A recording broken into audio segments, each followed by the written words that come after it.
It seems like no one really talks about Final Fantasy at all anymore. And it's something that really does not surprise me because you look at the latest installment in the series from last year. It's something that I don't know. I feel like it's something that was overhyped and it ended up being a much better game than people expected, but it definitely fell below Square Enix's expectation in terms of sales.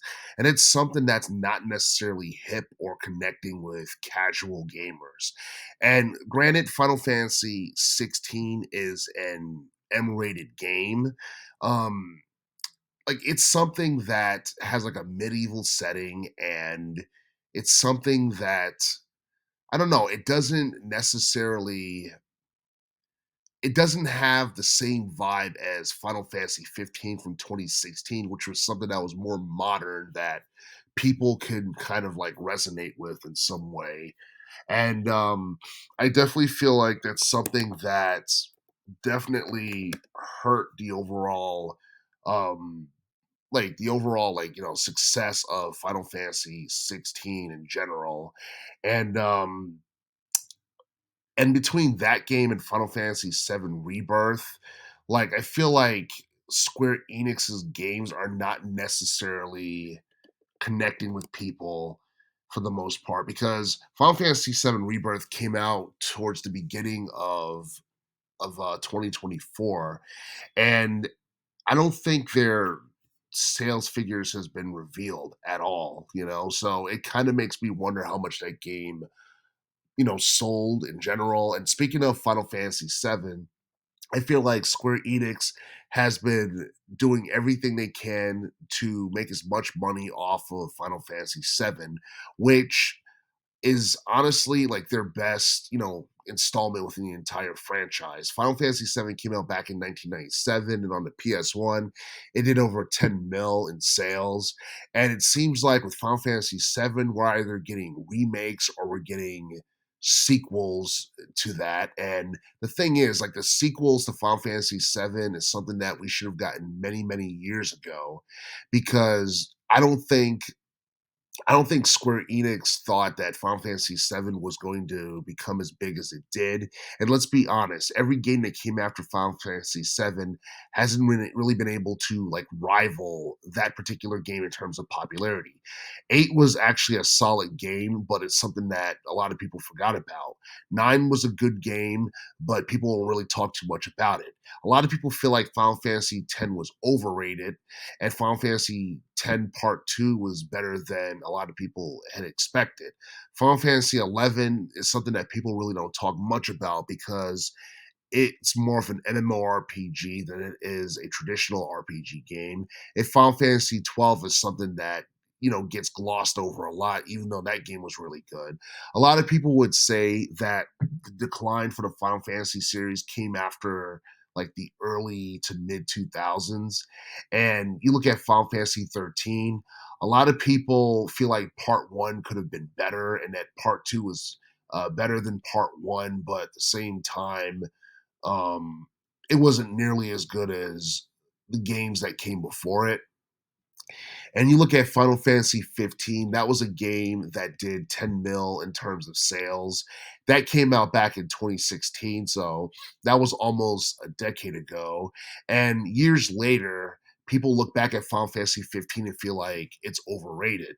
And even though Final Fantasy 15 might be overrated in a lot of people's eyes, it definitely drew people's attention more so than Final Fantasy 16. And the thing is, with Final Fantasy 15, it was T-rated and it was released for the PS4, Xbox One, and PC. For whatever reason, Square Enix decided to make Final Fantasy 16 a PS5 exclusive, and I'm pretty sure that's something that bit them in the backside in the long run because you want to have a game like this on as many game systems as possible, and it's hard to try and pull off a medieval RPG and make it M-rated when it's not hip and it's not, connected to modern day culture in any way, shape, or form. So I don't know. A lot of people feel like, Square Enix for the most part is out of touch with what their fan base wants and what's expected in a high profile RPG game. Between that and the Forspoken game, it seems like Square Enix has not really had a lot of luck in terms of creating high profile RPGs in general. And then you have Babylon's Fall from 2022. I think that went down as literally the worst video game of 2022. And I believe I believe that game was so bad that it got reviewed bombed by so many critics and by so many gamers overall. That game got like a Metascore of like 41 and a user score of 2.1. So that game was like, the worst in terms of RPGs. But then again, 2022 overall was a pretty depressing year, and I don't know.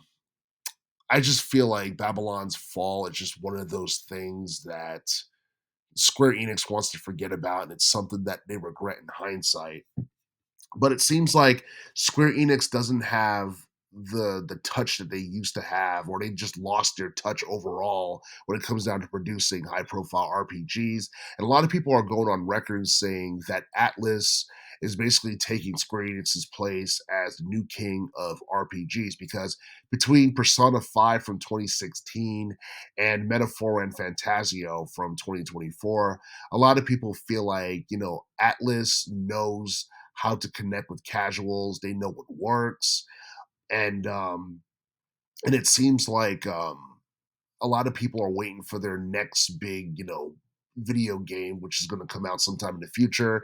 And I feel like that next big game is Persona 6. We have no idea when that game's going to come out, but I'm hoping that comes out sometime, before 2027. But as far as the Final Fantasy series is concerned, I feel like the franchise for the most part has been irrelevant for quite some time. Final Fantasy 15, kind of saved the franchise from completely dying overall, but it seems like the decline has been going on since, or like, following maybe the early 2000s for the most part. And yeah, Square Enix is doing everything they can to make as much money off of Final Fantasy VII as they possibly can. Because let's be honest, you don't see Square Enix making sequels of Final Fantasy VIII or Final Fantasy IX or anything like that. They're going with their most popular game, and they're trying to either remake it or create sequels for that particular game. And the thing is, I feel like the Final Fantasy series is just, I don't know. It's just a shell of what it used to be. There's not much life and soul in some of the more recent games, and a lot of people feel like Square Enix should probably take a break from the Final Fantasy series in general. But at the same time, they have to go with the tried and true and the IPs that people are familiar with to appeal to casuals and lapsed gamers, because you'll always have your hardcore niche fans of gamers who are going to, like Final Fantasy no matter what. But in general, I feel like Final Fantasy has been irrelevant for quite some time in comparison to a lot of the other RPGs that we have gotten over the past couple of years or so. Because you look at 2023, right? 2023 was a pretty stacked year in relation to video games. As far as RPGs are concerned, we had games like Baldur's Gate 3, Diablo 4, and Hogwarts Legacy. The games that I just mentioned all got mainstream attention. They all made millions of dollars. I think Hogwarts Legacy made the most out of the games that I just mentioned. And and for the most part, I feel like if Final Fantasy 16 came out in 2024, it probably would have ended up selling more, but I don't think it would have ended up surpassing Metaphor and Fantasio as the best RPG of 2024. And the thing is, I feel like, Final Fantasy in general has just, I don't know, I think the series has just run its course at this point, and I feel like there's nothing that Square Enix could do that would necessarily surprise a lot of people. I feel like maybe sticking to a T rating or an E rating would definitely be more beneficial to them, because with an E rating, you can, reach out to more people, and then having your games on more game systems aside from the PS5, like on the Xbox Series X or PC or on the Switch console, you could definitely sell more in the long run, opposed to making your games PS5 exclusive. Because making Final Fantasy 16 a PS5 exclusive was also a huge mistake. And when you make your games M rated, you're basically trying to target young adults, and young adults are more critical, and they're not necessarily into medieval type of stuff for the most part. They're into what's hip, they're into bloodborne violence, they're into stuff that is kind of like intertwined with pop culture in some way. And Final Fantasy 16 wasn't necessarily that. In fact, the plot was kind of depressing. It was about stopping a plague and warring nations and all that stuff. And the world's depressing enough as it is. And a lot of people feel like the stuff that I just mentioned is kind of going on in the world as we speak, but in a different way. So, yeah, a lot of people weren't really crazy about the plot. And, and I don't know. I don't feel like, Final Fantasy 16 was a game that people would necessarily go out of their way to buy, especially considering all the other video games that came out in 2023.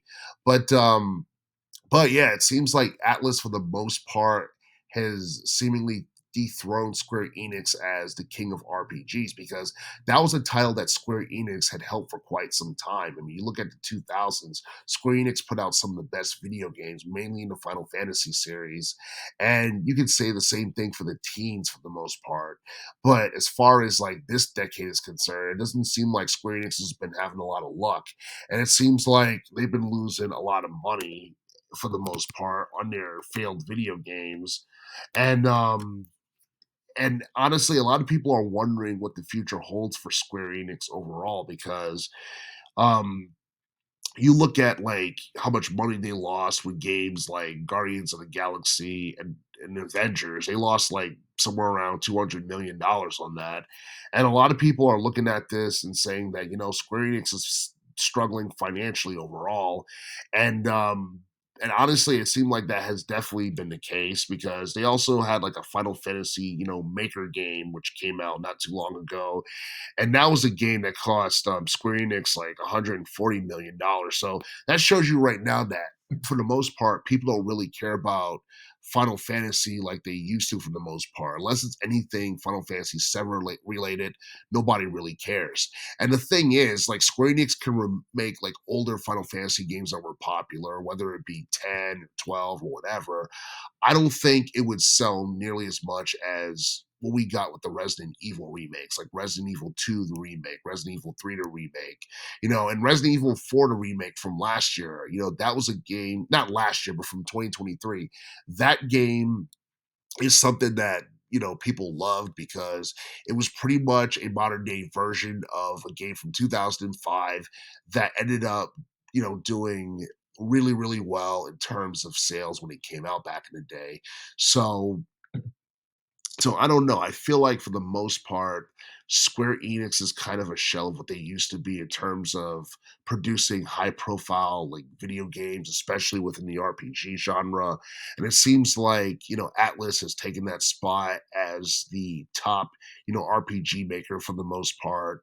And and I mean, I really have no idea what the future holds for Square Enix, or even for the Final Fantasy franchise for that matter, because they can only milk as much out of Final Fantasy as they can. Because it seems like, I don't know, it seems like, people have caught on to what Square Enix is doing, and they're just not impressed for the most part. Or it's just like, you know what, why didn't they do this a decade ago or 2 decades ago or what have you? But yeah, I feel like Square Enix is doing everything they can to go with what works, and to try and either, I guess, reboot or remake or make a sequel to IPs that people are familiar with, so they can appeal to casuals, bring back lapsed fans, and give hardcore fans of the series what they want to see. But but I don't know. They can't rely on Final Fantasy forever.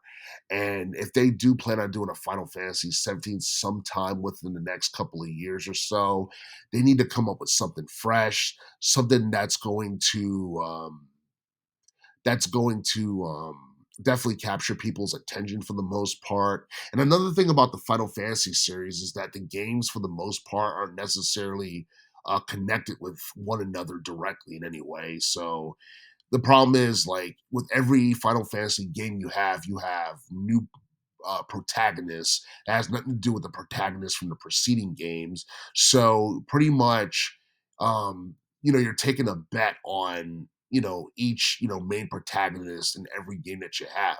Either the people warm up to the main protagonist and they like the story, or they don't. And if they don't, the game is going to be a failure. It's going to be a flop. If the theme and all that stuff is something that people are really interested in, the game is going to be a dud. And I wouldn't necessarily say that Final Fantasy 16 was really a dud.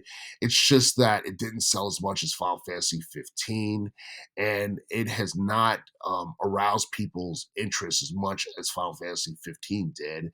And I'm not necessarily sure whether or not that's a sign of an even bigger issue, like within the gaming industry, with people not buying as many video games as they used to, because it seems like a lot of video game companies are struggling with sales. A lot of video game companies are, cutting small percentages of their staff, or just shutting down altogether due to rough economic conditions and all that stuff. But the thing is, like, things are like really tough right now, and if you're like a major multi-million dollar video game company, you can't afford to be putting out failing games, or games that are not necessarily hitting their mark in terms of overall sales, because that's a way to easily go out of business or file for bankruptcy or what have you. And a lot of people are hoping that Square Enix doesn't end up going down that path. But I do feel like, for the most part, Final Fantasy is not what it used to be. It's not nearly as popular as it was during the 90s or the 2000s. A lot of people feel like throughout most of the teens, the series was in a steady decline. And Final Fantasy 15 kind of saved the franchise from being dead or whatever altogether. But at the same time, I don't think the series is ever going to be as popular as it once was during the late 90s, early 2000s. So I think it's safe to say that the Final Fantasy series peaked. And if Square Enix want to continue making, money off of the Final Fantasy series, they got to try new things. They got to be more original. They have to find out what works, what appeals to casuals, and all that stuff. They have to come up with something, because it seems like the landscape of RPG gaming is becoming more and more competitive, and 2025 is looking like it's going to be a blockbuster year for video games in general. We're most likely going to get all kinds of surprises and stuff. And honestly, I wouldn't be surprised if, because I know we're going to get Persona 6 sometime in the future. I won't be surprised if Persona 6 ends up blowing, Final Fantasy 15 or 16 or whatever out of the water, because that's a game that people have been waiting to see for almost a decade now. And I don't think Persona 6 is going to be coming out anytime this year. I could see it coming out next year, or maybe 2027. But I feel like that's a game that could definitely, rival Final Fantasy 7 in terms of popularity, if Atlas comes out with like the right theme, and if the game's marketed correctly, and it's something that, appeals to casuals in a profound way, with the right rating, and I guess the right, storyline and all that stuff. But yeah, I feel like the Final Fantasy series in general is washed, and I feel like it's been washed for quite some time. And for the most part, a lot of people don't really talk much about it. A lot of people that I see, or people who are gamers, they don't talk much about it. It's kind of just whatever at this point. And I don't know whether or not Square Enix is going to be able to get their title back as the king of RPGs. A lot of people, have seen, Square Enix as the king of RPGs. And Atlas, I feel like their stuff has been, getting better, like during the teens decade, with Persona 4 Golden and Persona 5 and Persona 5 Royal and all that stuff. It seemed like Atlas has been slowly, improving and increasing the quality of their video games, like since the mid 2000s, like when when Persona 3 came out back in 2006. It seems like every Persona game that came out following that was better than the last one. And that's something that you need to have with like video games in order to make a profit and in order to, I guess, have that title as, the king of RPGs or, being, the best within that genre or what have you. But but yeah, it seems like, the Final Fantasy franchise in general is becoming irrelevant and I don't know, I think it's really sad because at one point it was like the, RPG franchise that like everyone knew about. It was considered the best and it was something that was head and shoulders, better than just about anything else that rivaled it for the most part. So it's kind of sad to see what the series has become, and and I mean, I think it's going to be a long, long time before we get a Final Fantasy 17. I can see that being a thing when the PlayStation 6 comes out or whatever, but yeah, I don't see us having another mainstream or like a mainline, Final Fantasy game anytime in the near future.